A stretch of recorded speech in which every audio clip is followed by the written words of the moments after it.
Good morning বন্ধুরা, আশা করছি সকলে খুব ভালো আছো আর আমিও ভালো আছি। তো আজকে হচ্ছে বুধবার, আর বুধবারের সকাল এখন প্রায় ওই 8টার মতো বাজে। আর আজকে সকাল সকাল রান্নাগুলো আগে কমপ্লিট করে নিয়েছি। প্রশান্ত অফিসে যাওয়ার পরেই আমি আগে রান্না করে নিয়েছি, কারণ আজকে রান্নাঘরটা ভালো করে ক্লিন করব। তো এখানে আসার পর ডিপ ক্লিন করা হয়নি। এই 1 মাসের মধ্যে যখন এসেছিলাম তখন একবার পরিষ্কার করে ঢুকেছি, তারপরে আর ডিপ ক্লিন করিনি। তো আজকে সমস্ত কিছু ডিপ ক্লিন করবো। তার আগে ভাবলাম আগে তাড়াতাড়ি করে রান্না করে নিই। আর যেহেতু বাড়িটা অনেক পুরনো, মানে ঘরগুলো যেহেতু পুরনো, তো দরজা জানলা সবগুলোরই না রঙগুলো মানে সেই কাঠের যে উঠে গেলে পরে যেরকম কালশিটে হয়ে যায় না, সেরকম হয়ে থাকে। তো এগুলো যতই পরিষ্কার করা হোক না কেন, ওই জায়গাটা তো উঠে গেছে, রঙগুলো ধরে মানে চটে গেছে, তার জন্য এই জায়গাগুলো দেখতে খুবই বাজে লাগে। তো কিছু করার নেই, ভাড়া বাড়িতে যেরকম আছি সেরকমই মানিয়ে নিয়ে যতটা তার মধ্যেই পরিষ্কার করে রাখা যায় সেভাবেই চেষ্টা করি। তো দেখতেই পাচ্ছ জিনিসগুলো কতটা উলটপালট হয়ে আছে, কারণ এই 1 মাসে কিন্তু আমি এখনও পর্যন্ত কোনো ডিপ ক্লিন করিনি। তো আজকে এই সমস্ত তাকটা, পুরো যে 3টে তাকের 3টে র্যাক, তারপরে আমার যে কিচেন র্যাকটা রয়েছে আর গ্যাস কাউন্টার, এগুলো সবই আজকে ভালো করে পরিষ্কার করব। তো চলো আজকের ভিডিওটা তোমাদের সাথে শেয়ার করছি, আশা করি ভিডিওটা ভালো লাগবে, দেখতে থাকো।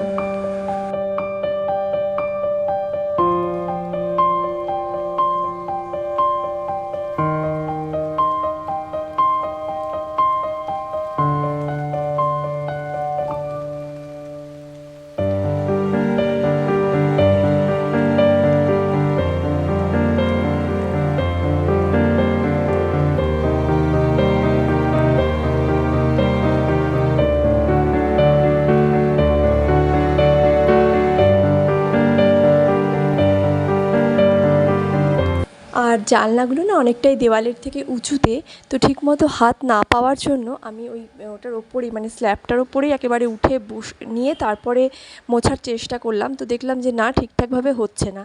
তো তার জন্যই আমি এখানে মপিং যে স্টিকটা আছে, তো ওটা দিয়েই ভালো করে করলাম। এতে সুবিধেই হলো, ভাবলাম যে এতে কিন্তু পরিষ্কারটা ভালো করে হলো, কারণ হাত দিয়েই মানে অনেকটা উঁচুতে থাকার জন্য, আর জানলার পার্টগুলো তো বাইরের সাইডে খোলার, তো ঠিক টেনে টেনে না করতে পারছিলাম না। তো তার জন্য আমি ভাবলাম যে এই মপিং স্টিকটাই ভালো হবে। তো এইটা দিয়েই ভালো করে ওই জন্য পরিষ্কার করলাম। তো জানলাটা পরিষ্কার করে নেওয়ার পরে আমি এখানে দেখো টাইলসগুলো, এই ওয়ালের যে টাইলসগুলো আছে সেগুলোকে ভালো করে মুছে নিচ্ছি। তো এগুলো তো যেহেতু রোজকার রান্না করার পরে এইখানটা তো মোছা হয়, এখানে খুব একটা বেশি তেলচিটে হয় না।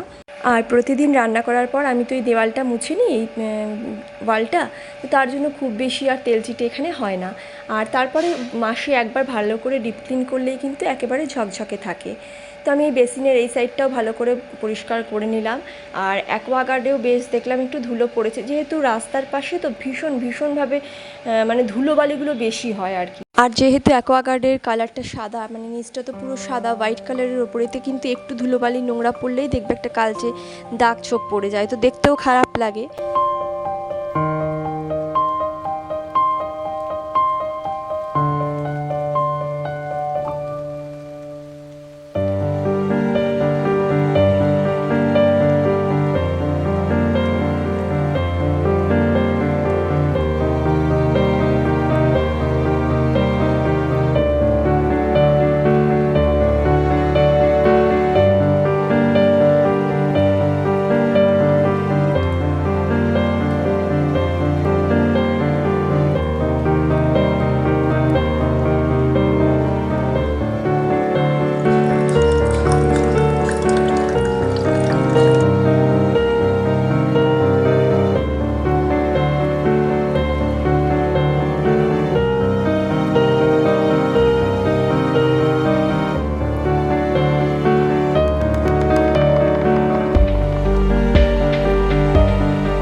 রান্নাঘরের এদিকটা পরিষ্কার করার পর যেখানকার জিনিস সেখানে রেখে দিলাম। এখানে কিছু জিনিস হ্যাং করার সেগুলো রেখে দিলাম। আর লবণ যখন লবণদানিটা পরিষ্কার করেছি, তো তোমরাও লবণ যখন পরিষ্কার করে লবণদানি পরিষ্কার করে লবণ ভরবে, তার মধ্যে 5টা লবঙ্গ রেখে দেবে। একদম তলাতে রেখে দিলে ওপর থেকে আবার লবণ দিয়ে ফিল করে দিলে, এটা কিন্তু আমাদের মানে আমাদের সংসারের জন্য মঙ্গল বলা হয়, আমি শুনেছি। তাই আমি এটা অনেক দিন ধরেই করেছি। আমি যখন আগে পানাগড়ে ছিলাম তখন থেকেই এটা করছি। তো লবণদানিতে লবণ রেখে তার মধ্যে 5টা লবঙ্গ রেখে দেবে, এটা ভালো। আর এরপর ওই দিকটা পরিষ্কার করে নেওয়ার পরে এখানে যে তাকগুলো আছে সেই তাকটাও পরিষ্কার করছি। আর এখানে দেখো যে এই সাদা সাদা দাগগুলো দেখছো, সেগুলো কিন্তু সিমেন্টের ওপরে রঙের দাগ, এই ছিটছিটেগুলো। আর ওপরে দেখতেই পেলে যে আমি এখানে পুরো লক্ষণরেখা দিয়ে রেখেছি, কারণ এত পরিমাণে পিঁপড়ে হচ্ছে যে দেওয়ালে দেওয়ালে আমাকে লক্ষণরেখা এঁকে রাখতে হচ্ছে, না রাখলে উপায় নেই। আমি মানে পরিষ্কার যতই পরিষ্কার করি না কেন, ওই কোথা থেকে পিঁপড়েগুলো আসে, সেই গন্ধ পোকা না গন্ধ পিঁপড়ে কী বলে, একদম ছোট ছোট পিঁপড়েগুলো, ওগুলো মানে গোটা দেওয়ালে ভরে যায়। তার জন্যই ওখানে লক্ষণরেখাটা রাখলাম, এঁকে দিয়েছি, কারণ উপায় ছিল না। এবার দেখতে একটু খারাপ লাগছে, অড লাগছে, কিন্তু কী করব বলো, আগে তো এই পিঁপড়েগুলোকে সরাতে হবে। তো তাই জন্যই ওই পিঁপড়েগুলোকে মারার জন্যই এরকমভাবে রাখতে হয়েছে, মানে এঁকে রাখতে হয়েছে।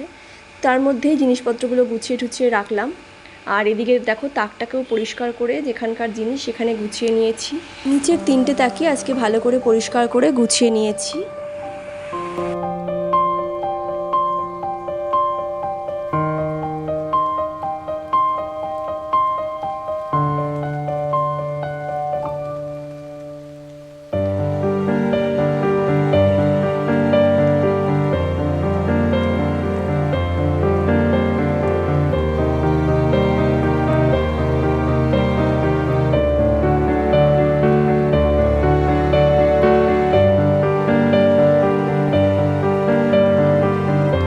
আর ওই দিকের পরিষ্কার করে নেওয়ার পরে এখানে যে আমার কিচেন র্যাকটা আছে সেই জায়গাটাও পরিষ্কার করে নিচ্ছি। তো এখানে যে কৌটোগুলো আছে রান্নার, যে সমস্ত মশলার কৌটোগুলো, এক্সট্রা যে সমস্ত আরও কৌটো রয়েছে, সেগুলোকেও আমি প্রত্যেকটাকে মুছে মুছে পরিষ্কার করে, মানে একটু কাপড় ভেজা দিয়ে মুছে পরিষ্কার করে রাখছি। এগুলো তোমরা হয়তো দেখেছো, এই বাড়িতে আসার আগে আমি প্রত্যেকটা কৌটোকে কিন্তু আলাদা করে গরম জল দিয়ে ধুয়ে পরিষ্কার করে তারপরে এই বাড়িতে আসার আগে নিয়ে এসেছিলাম। এটা আমার একটা ভিডিওতেও আমি তোমাদেরকে হয়তো দেখিয়েছি, তোমরা হয়তো সেটা দেখে থাকবে। তো যাই হোক, সে সমস্ত কৌটোগুলোকে পরিষ্কার এখানে আসার পর তো আর করা হয়নি, ওই করে নিয়ে এসেছিলাম, এই 1 মাসে তো আর করা হয়নি। তো ওই জন্য এইদিকেও এখন আজকে তাই জন্য এই সমস্ত কৌটোগুলোকে সব পরিষ্কার করে নিয়েছি। এদিকের যে কটা কৌটো দেখতে পাচ্ছ প্রত্যেকটাকে এরকম ভালো করে মুছে নিয়েছি। আর কিচেন র্যাকের মধ্যে যেও কিছু ছোটোখাটো কিছু কৌটো আছে সেগুলোকেও খুব ভালো করে পরিষ্কার করে মুছে নিয়েছি। আর সুন্দর করে গুছিয়ে রাখলে দেখো দেখতেও কত সুন্দর লাগে, কিন্তু মাঝখানে আমার ওই যে চকের দাগগুলোই খুব খারাপ লাগছে, আমি বুঝতেও পারছি, কিন্তু কিছু করার নেই ওই জায়গাটা।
আর এরই মধ্যে আমার দেখো সমস্ত কিছু পরিষ্কার করা হয়ে গেছে। কিচেন র্যাকও সুন্দর করে পরিষ্কার করে গুছিয়ে নিয়েছি। যেখানকার জিনিস যা যা যেখানে হ্যাং করার সেগুলোও রেখে দিলাম। এই দুটো দিয়ে আমি আমার ভাতের মাড় গালার সময় বা কোনো কিছু ধরতে আমার সুবিধা হয়, তার জন্য ওই কাপড়টা ওখানে রেখে দিলাম, ওখানে ঝুলিয়ে রেখেছি পরিষ্কার করে। আর এরপর পুরো ভালো করে রান্নাঘরটা মুছে নিচ্ছি। তো এদিকে মোটামুটি আজকে রান্নাঘর খুব ভালো করে ডিপ ক্লিন করে নিয়েছি। তো চলো পুরো রান্নাঘরটাই তোমাদেরকে ভালো করে একবার দেখিয়ে নিই। তো দেখো এখানে জানলা থেকে শুরু করেছিলাম, জানলা থেকে জানলাগুলোকে মুছে ভালো করে ইন্ডাকশনের এই জায়গাটা মুছে, গ্যাস কাউন্টার মুছে, সমস্ত জিনিস যেখানে যা রাখার যা যেটুকু যা পরিষ্কার করার সব কিছু করে নিয়েছি। বেসিন পরিষ্কার করে নিয়েছি। এদিকে অ্যাকোয়াগার্ডটাও তো দেখলে ভালো করে মুছে পরিষ্কার করে নিয়েছি।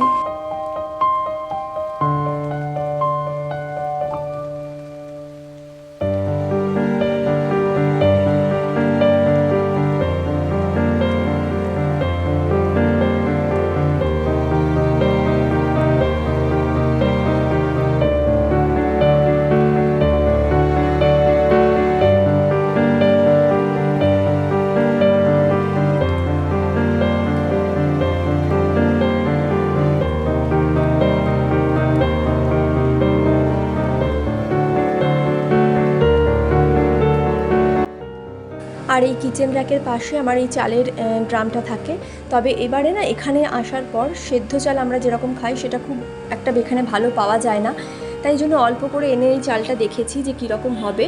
আর এখানে কিছু আমার দোকানের মাল এনে রাখা আছে, তো সেগুলো সময় মতো রাখতে হবে। এখনও যে কৌটোয় রাখবো সেগুলো তো ফাঁকা হয়নি, তো সেগুলো ফাঁকা হলে তারপর সেগুলোকে গুছিয়ে রাখবো। আর একটা জলের বালতি এখানে এটা রাখি। গ্যাস সিলিন্ডারের পাশে আমার তাওয়াটা থাকে আর বটি থাকে, আর সাইডে থাকে ছোট্ট একটা বালতি। তো দেখে নিলে আজকে আমার পুরো রান্নাঘরের কিচেন ক্লিনিং তোমাদের সাথে শেয়ার করলাম। ভালো লাগলে অবশ্যই চ্যানেলটাকে সাবস্ক্রাইব করো, যারা নতুন আছো চ্যানেলে তারা চ্যানেলটাকে সাবস্ক্রাইব করো। তো চলো আজকের মতো এ পর্যন্তই, টাটা।